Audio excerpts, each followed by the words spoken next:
Thank you to Audible for sponsoring this video. If you'd like to try them out and listen to some audiobooks yourself, you can get a 30-day trial by clicking the link in the description.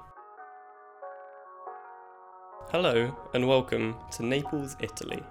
Apparently the intro that I filmed actually in Naples is really bad, so George from the future here, gonna give you the intro whilst you see the first little snippets of footage after we arrived. So basically, this was just a really nice little vacation and travel photos kind of thing. I was looking to test out some new cameras, see some new sights, and eat lots of pizza. But mainly pizza, to be honest.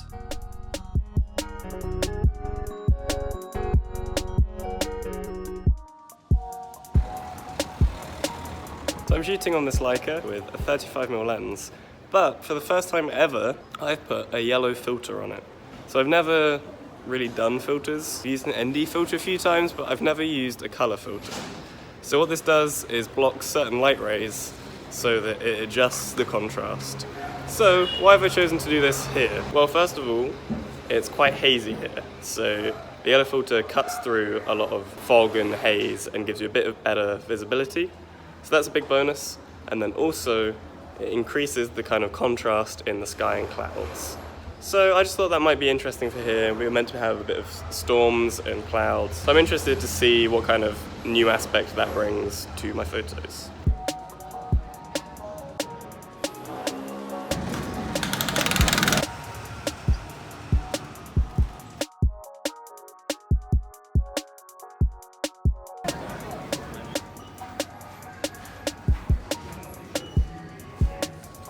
So we just had lunch. It was pretty good.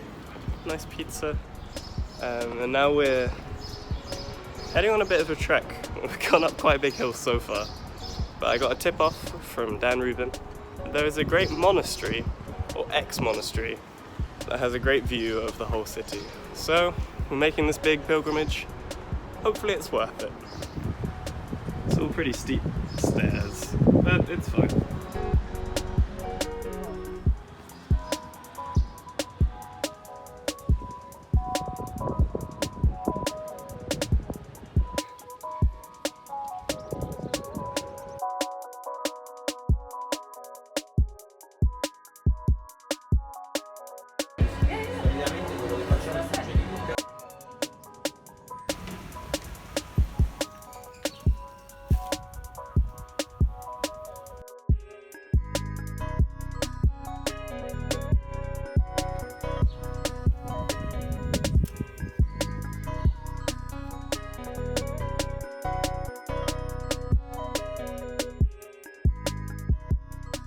So after some lovely coffee and a shopping experience to buy some groceries to cook tonight, we're now learning that if you go up a huge hill, you also have to go down a huge hill. But it's actually really nice and scenic. So having a pretty nice afternoon stroll down some extreme terrain. It's really nice. It's really serene and quiet. Everyone told me about Naples before we came that it's manic and crazy and everyone wants a fight. But it's pretty good so far. It's pretty nice.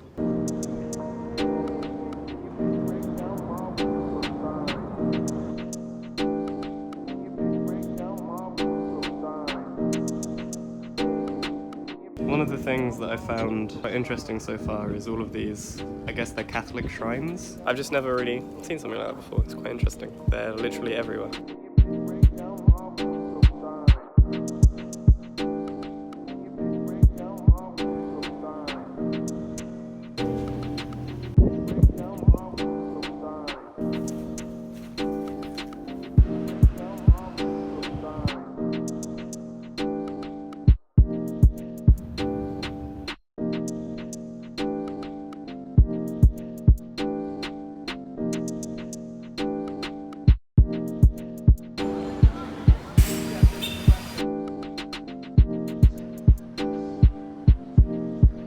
Hello, so it's now the next day, and the weather's changed quite a bit. You can probably hear that it's quite windy, and it's just starting to rain, and I don't really know what impact that will have on photography opportunities, but I'm gonna take an umbrella and wear a coat, and hopefully that's enough. One of the bonuses I am thinking about is that there is way more clouds, so the experiment with the filter should kind of be more apparent. So here's for another day of fun and pizza. Walking down the street here is pretty hectic. There's not really pavements, and the cars do drive like directly next to you. It's interesting. I'm a bit cautious about crossing any roads. Cars come very fast. But kind of adds to the excitement, I guess.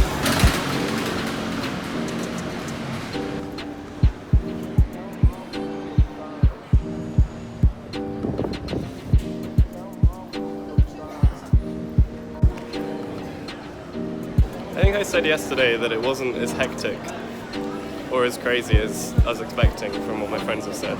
But where we've come today is definitely considerably more busy. There's a lot of hustle and bustle going on. But it's cool. I mean, it's not overwhelming.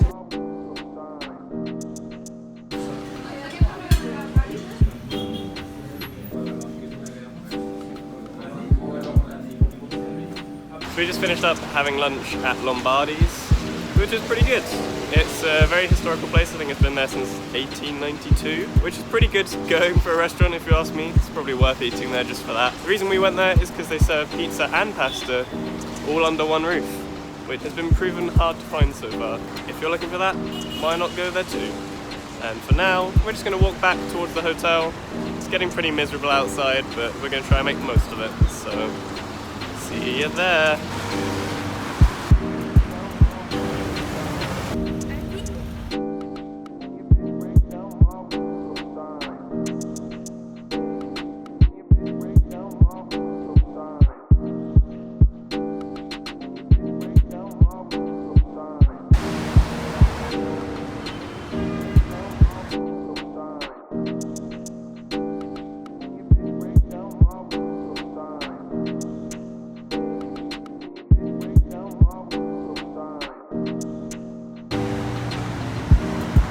Literally as soon as we got here, Bailey had noticed out of the window of the taxi from the airport that they sell a lot of slushies here. Including watermelon. And was very excited, and we finally got and bought them in the rain. It's pretty good. They're very strong. Better than what I expected. Yeah, it's nice. Would recommend. I think we got back at just the right time. This is pretty bad. I don't think you can even really make out how heavy this is. It's like proper torrential downpour. You can't even really make out Mr. Vesuvio anymore.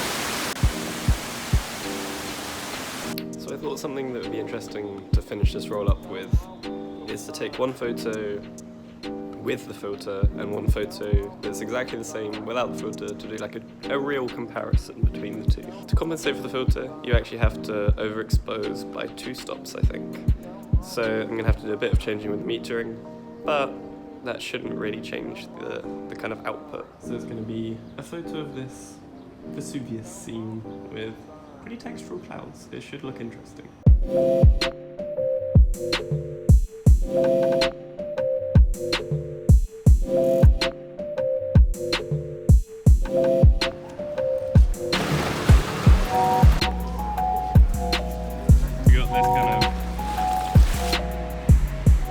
So that was the trip to Naples. Hopefully that was enjoyable. I actually think that the experiment with the yellow filter went quite well. I haven't taken the filter off my camera yet, so I guess that's a good sign. I was quite happy with how the contrast came out. I think it's quite hard to kind of mark the visibility improvement from reducing fog and whatnot. But I think it definitely did play a role, because I don't know whether you can tell through the video or not, but it really was quite hazy some of the days when we were there. One of the downsides was that I was having to compensate 2 stops for shooting through the filter, which kind of does play a bit of a downside to requiring extra light.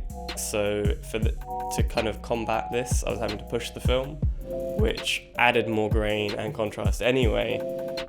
But I do think that instead of just pushing the film for the sake of gaining contrast, using a filter is definitely a smarter way to do it. There are also other filters that you can use which are more dramatic, like a red filter which really does increase the contrast. So this was kind of like a nice entry level point to figuring out some stuff about that. And finally, I'd like to thank Audible again for sponsoring this video. So throughout this trip on the airplane, I was listening to an audiobook on Audible. There's loads of different things you can listen to, all the kind of genres of books, and there is even quite a few good ones on photography. So I was listening to an adaptation of On Photography by Susan Sontag. I think it was really good to just kind of sit there and ingest some stuff about photography, and I think whether you actually are listening to something about art and photography, or whether you're listening to something which might just be able to give you an aspect of understanding to something else, these are all things which you can eventually drive through to your photography.